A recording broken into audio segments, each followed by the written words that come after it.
Isabel Porras, muchísimas gracias por estar aquí. Tú eres responsable de comunicación de la Escuela de Organización STIL. Muchísimas gracias por acogernos en tu casa. El placer es mío, encantada de participar con la EMA. Isabel, ¿nos podría contar de dónde surge la organización, la Escuela de Organización STIL y a qué os dedicáis en el ámbito de las organizaciones y del tercer sector? Nuestro ámbito de trabajo es el tercer sector social, las asociaciones, fundaciones y organizaciones sociales y la economía social, cooperativas, ¿no?, con impacto social. Nos dedicamos a fortalecer el tercer sector. Entonces, en la Escuela de Organización STIL nos basamos en un teórico que se llama Frédéric Laloux, que escribió un libro que se llama Reinventando las organizaciones, donde habla de diferentes paradigmas organizacionales. Entonces habla del paradigma rojo, del paradigma ámbar, naranja, verde y teal, ¿no? Y diferencia diferentes mecanismos y formas de trabajar, hasta llegar a organizaciones que son como más evolucionadas. Podemos hablar en el sistema laboral, en el sistema de gestión, del tema de las organizaciones en cuanto a su forma de funcionar y en cuanto a cómo se encuentran las personas trabajando en ese tipo de organizaciones. Entonces nosotros a lo que nos dedicamos es a hacer, no nos gusta la palabra consultoría organizacional, lo que hacemos es acompañamos en una implementación de mejoras, en un diagnóstico, en una serie de programas formativos, para que realmente la entidad social pueda caminar acompañada de profesionales en una implementación de mejoras en los temas que el equipo necesite. Entonces, en los temas en los que esa organización detecte que tiene esas necesidades, que puede ser, por ejemplo, los flujos de información no funcionan, la gente no se termina de enterar, no está a gusto con este tema, la toma de decisiones, ¿no?, o tenemos mucho talento en nuestras personas y no logramos sacar ese talento, etc. Hay problemas intrínsecos con los que vivimos que nos hacen no disfrutar plenamente de nuestro trabajo. Entonces, en la Escuela de Organizaciones lo que intentamos es, en primer lugar, parar, reflexionar, hacer un diagnóstico y llegar, digamos, en conjunto a través de una serie de metodologías a lograr esas mejoras. ¿Por qué queremos esas mejoras? Pues por plenitud personal, por proyecto evolutivo y por el pilar de la autogestión. Esos son como los pilares de lo que sería la filosofía o la teoría TEAL, ¿no? Es que las personas realmente sepan autogestionar su trabajo, que las personas vivan su trabajo de una forma plena, o sea, que lo puedan disfrutar, que tú no tengas que ir al trabajo como si fuera un sufrimiento. Y además lo de proyecto evolutivo va en relación a que si tú estás trabajando en esa organización, estés alineado con esa organización, sepas que trabajas para un propósito común y que ese propósito común es el porqué de por qué estás trabajando. Entonces, estos pilares básicos y los programas que implementamos llevan a que ese acompañamiento sea profundo y a que realmente las entidades puedan renovarse, puedan caminar hacia adelante, puedan sentirse mejor en sus puestos de trabajo. También hay un punto de desarrollo humano y personal y hay un punto de productividad. Entonces, la Escuela de Organizaciones, digamos que es el acompañamiento organizacional basado en esta teoría TEAL, que realmente no busca que seas TEAL, digamos que busca la conciencia en que tú en tu trabajo sepas lo que está sano y lo que está enfermo, sepas lo que te gusta y lo que no te gusta y sepas cuál es el camino de mejora. Para nosotros eso es TEAL. Isabel, has mencionado distintos paradigmas, paradigmas organizacionales. ¿Nos podría adelantar y comentarnos algunos de estos paradigmas, en qué consisten, ya que son, digamos, muy relacionados con ese paradigma TEAL, ¿no? Claro, en el libro de Reinventando las organizaciones, digamos que habla de historia de las organizaciones. Lo que hace es no inventarse las cosas, sino analizar diferentes tipos de organizaciones a lo largo de la historia. Entonces, hay una organización inicial, digamos, muy jerárquica, donde el jefe tiene mucho peso, es muy autoritario, ¿no? Donde las personas no se autogestionan su trabajo, sino se les ordena el trabajo.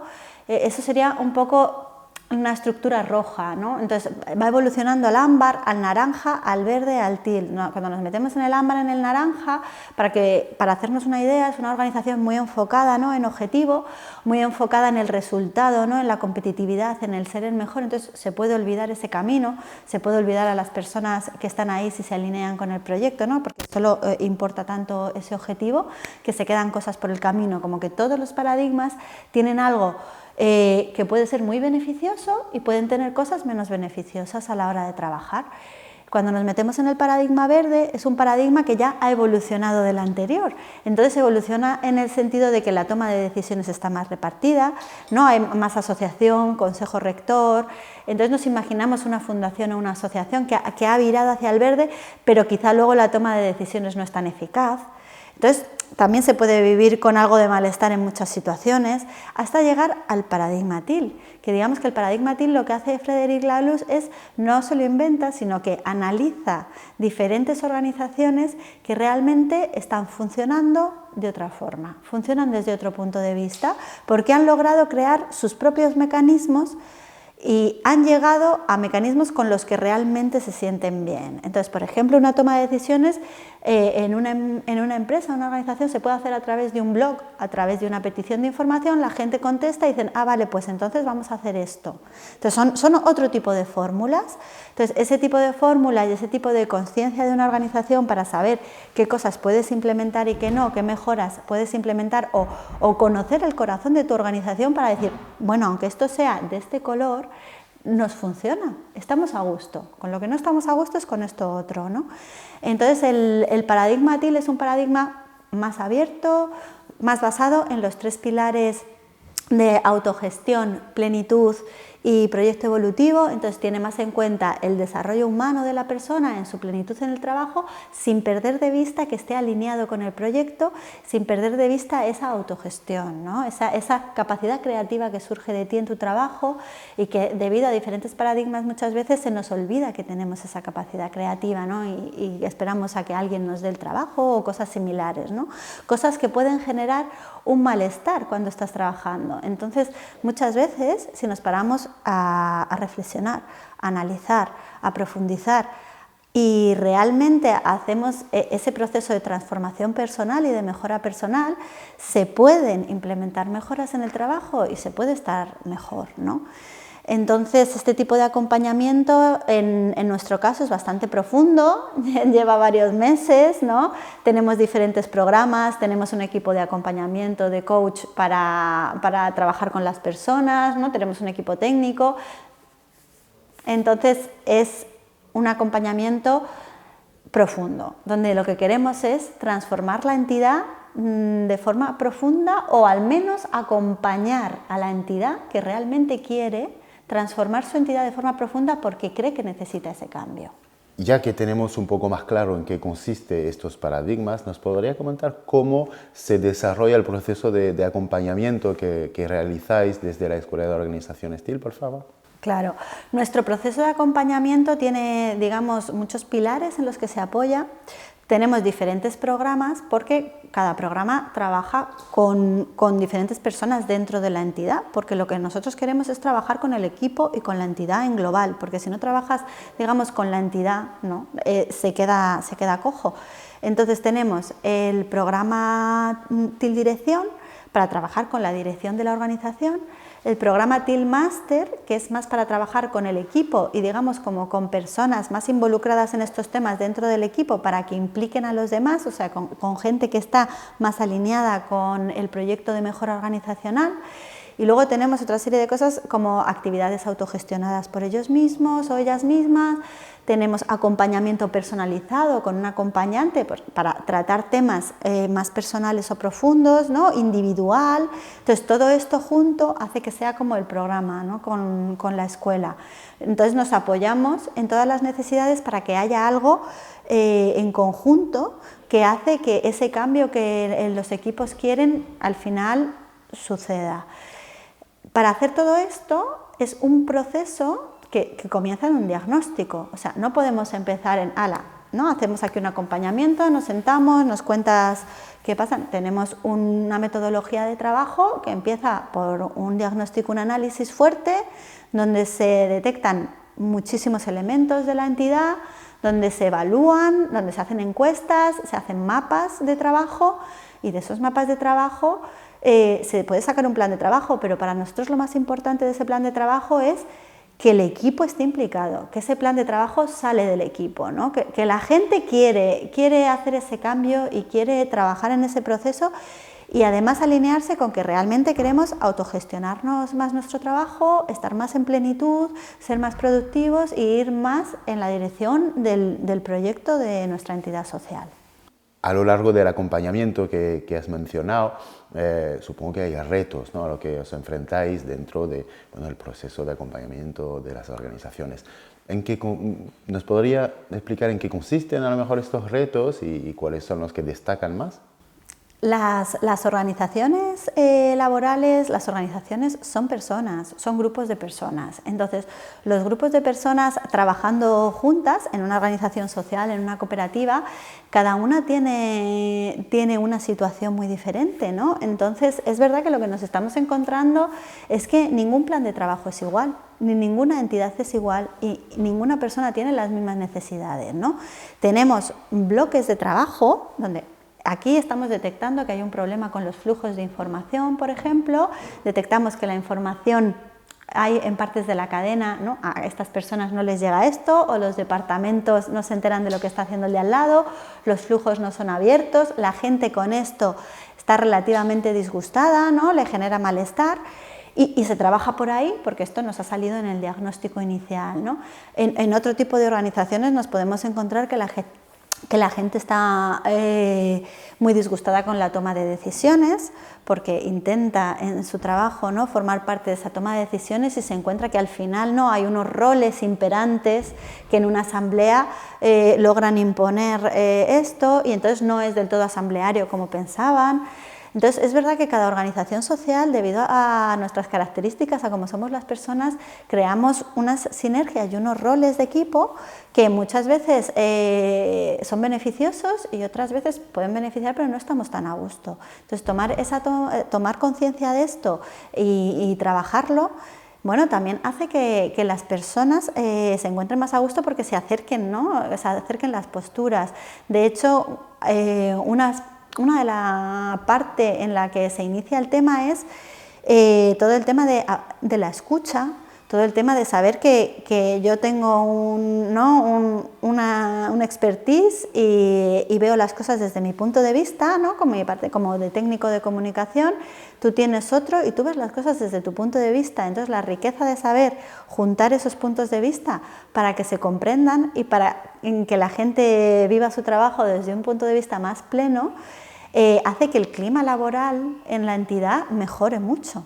Y cuando mejora el clima laboral se sabe que también mejora la productividad, que mejoran los resultados y que mejora el propósito de la propia organización.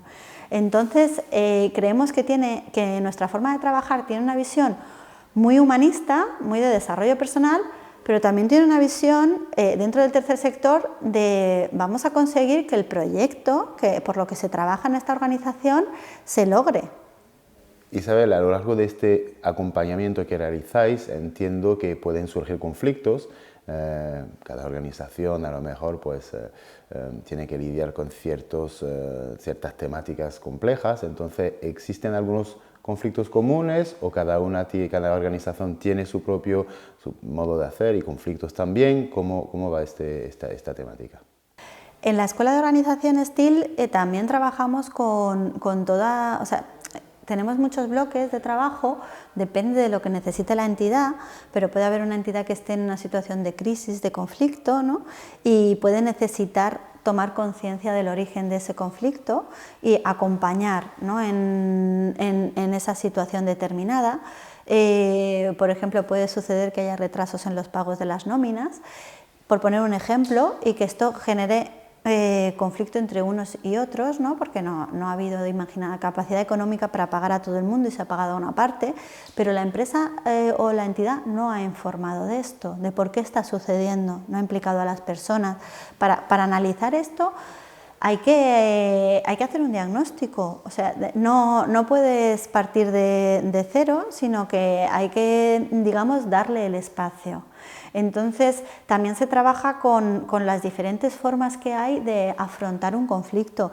Muchas veces lo que nos sucede en el trabajo es que evitamos el conflicto. Entonces, al evitarlo, vuelve, ¿no? Y vuelve, y vuelve. O hay diferentes formas de afrontar los conflictos y puedes coger y sentarte y puedes hacer una exposición objetiva de ello.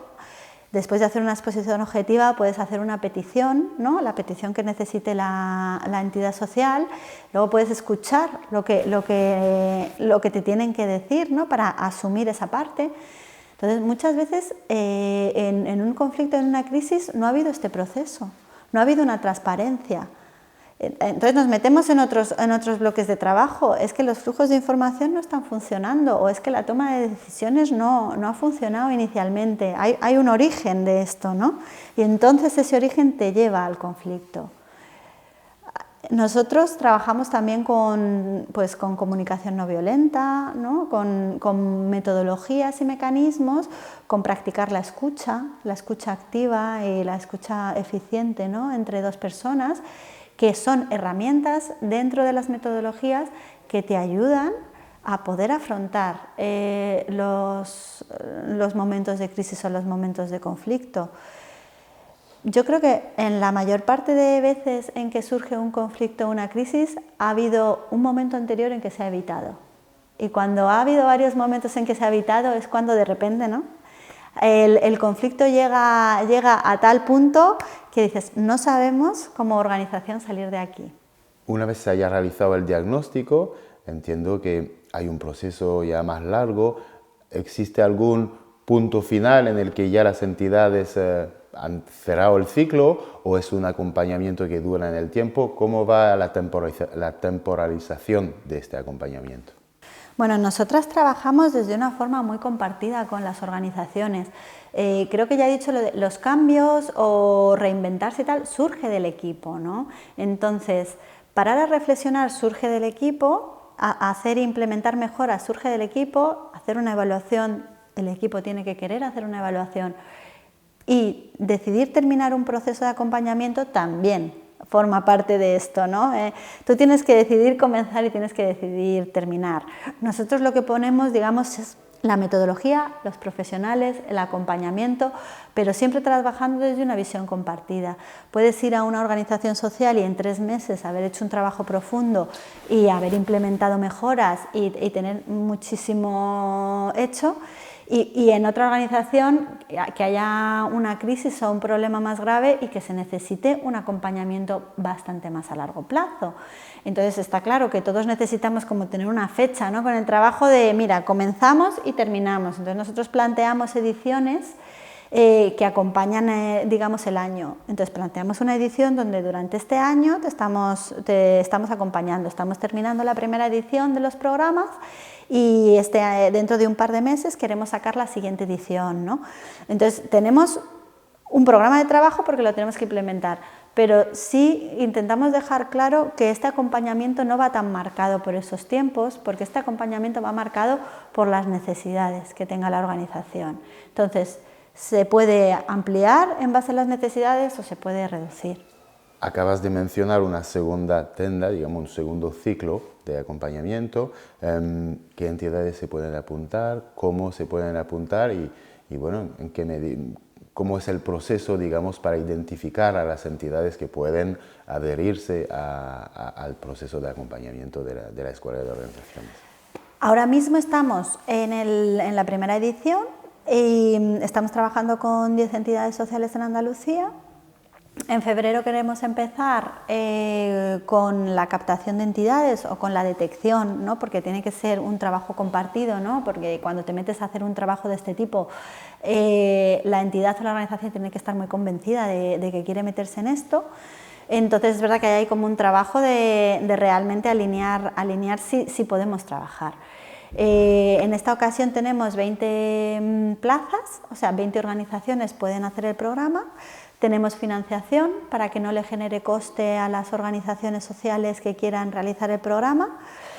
Y lo que hacemos un poco es una detección inicial, ¿no? Intentar conocer a la entidad, hablar con varias personas y tantear esas necesidades. Muchas veces vemos pues, que si no hay personas, necesitamos varias personas que sí tengan una disponibilidad de tiempo, que sí estén interesadas en estos temas de mejora organizacional, porque tú no puedes aparecer en una entidad sin tener esos apoyos, ¿no? Y unos equipos que realmente lo entiendan, que realmente entiendan que es algo necesario, ¿no? Que quieran también trabajar ese proceso de cambio, de mejora. ¿Qué tipo de organizaciones concretamente pueden inscribirse y participar en este tipo de acompañamiento? Si nos puede dar algunos ejemplos concretos de las organizaciones que se han apuntado ahora, por ejemplo. Ahora mismo estamos trabajando con una financiación de CEPES que nos permite trabajar con organizaciones del tercer sector social, asociaciones, fundaciones, ONGs, digamos entidades que tienen impacto social. Trabajamos con entidades ahora mismo que están muy implicadas en intervención directa. Tenemos centros de terapia ocupacional, centros de adicciones, ¿no? para rehabilitación de personas, centros de menores, intervención directa, ¿no? a colectivos vulnerables. Y también trabajamos el impacto social desde el punto de vista de la economía social, porque hay otro tipo de empresas en Andalucía que son de economía social que logran tener un impacto aunque no hacen intervención directa. Entonces, en este sentido tenemos cooperativas, como cooperativas que fomentan cosas como la cultura. Entonces, estamos trabajando pues, con la librería Caótica, que son cooperativa, con Ideas Comercio Justo, que hacen distribución de productos alimenticios de comercio justo. Y bueno, con Autonomía Sur, que es una gestoría especializada también en cooperativas. Trabajamos con entidades muy diferentes, pero sí que son entidades que trabajan con personas y que logran tener un impacto social en Andalucía. Entonces ahora mismo estamos enfocados en este sector. Estas 3 ediciones están enfocadas en el sector de las asociaciones, las fundaciones, ONGs y cooperativas y entorno de la economía social. Cuando terminen estas 3 ediciones, sí abriremos un plazo, ¿no? donde vamos a trabajar con otro tipo de organizaciones. O sea, estamos abiertos a trabajar con todo tipo de organizaciones, pero es verdad que ahora mismo en este programa tenemos el foco en entidades que tienen impacto social. El paradigma TIL pretende, de alguna manera, que todos y todas estemos mejor en nuestro trabajo o nos sentamos mejor, ¿no? Estemos más felices. Si tuviera que dar algunos ejes, algunas claves concretas, ¿cuáles serían para estar precisamente mejor en nuestro ámbito laboral? ¿Sabes lo que pasa aquí? Que si yo te tengo que decir 3 cosas que yo necesito en mi trabajo, no son las mismas que necesitas tú. Entonces, esto para empezar, para trabajar contigo, seguramente lo que tú necesitas para estar más a gusto en el trabajo no tiene nada que ver con lo que yo necesito para estar más a gusto en mi trabajo, ¿no? Porque tú tienes a lo mejor un líder de equipo con el que estás muy alineado y a lo mejor yo no estoy nada alineada con mi líder de equipo y me da muchos problemas. Entonces ya empezamos con las dinámicas que se generan en los trabajos, que es que las personas somos diferentes y ya los conjuntos de personas ya ni te cuento. ¿Desde dónde sí trabajamos que pueden ser unos pilares comunes? Pues esos bloques, que tenemos un montón de bloques de trabajo, que son bloques más universales, transversales, desde donde partimos y desde donde abrimos esas conversaciones de mejora. Y si partimos de los pilares básicos de los objetivos que estamos persiguiendo la autogestión, o sea, que tú puedas autogestionarte tu trabajo y seas una persona autogestionada, que esto nos da mucha felicidad. Que la plenitud en tu trabajo sea como un objetivo y lo tengas presente, que tú cuando estás haciendo tu trabajo tienes que estar bien, y el proyecto evolutivo, que tienes que estar alineado o que puedes estar alineado con la organización en la que estás trabajando. Y muchas veces estamos en organizaciones que a lo mejor no van con nuestra filosofía o nuestro pensamiento. Entonces ahí también hay un trabajo de mejora, ¿no? En mi caso, los flujos de información para mí son muy importantes, ¿no? La alineación con mis compañeros, o sea, el tener conocimiento de qué se está haciendo, pero en otros casos, en otras personas que tienen otro perfil laboral, a lo mejor eso no le interesa para nada, ¿no? Prefiere otro tipo de cosas como, no, yo lo que quiero es que se me tenga en cuenta en la asamblea, ¿no? Entonces depende de la posición de cada uno, de su personalidad, del desarrollo que quiere cada uno, del trabajo que desempeña y también del equipo, de cómo se han generado esos roles, de cómo se siente en su posición con el equipo. Isabel, muchísimas gracias por habernos acogido en tu casa aquí en la Escuela de Organización STIL. Ha sido un placer para mí también.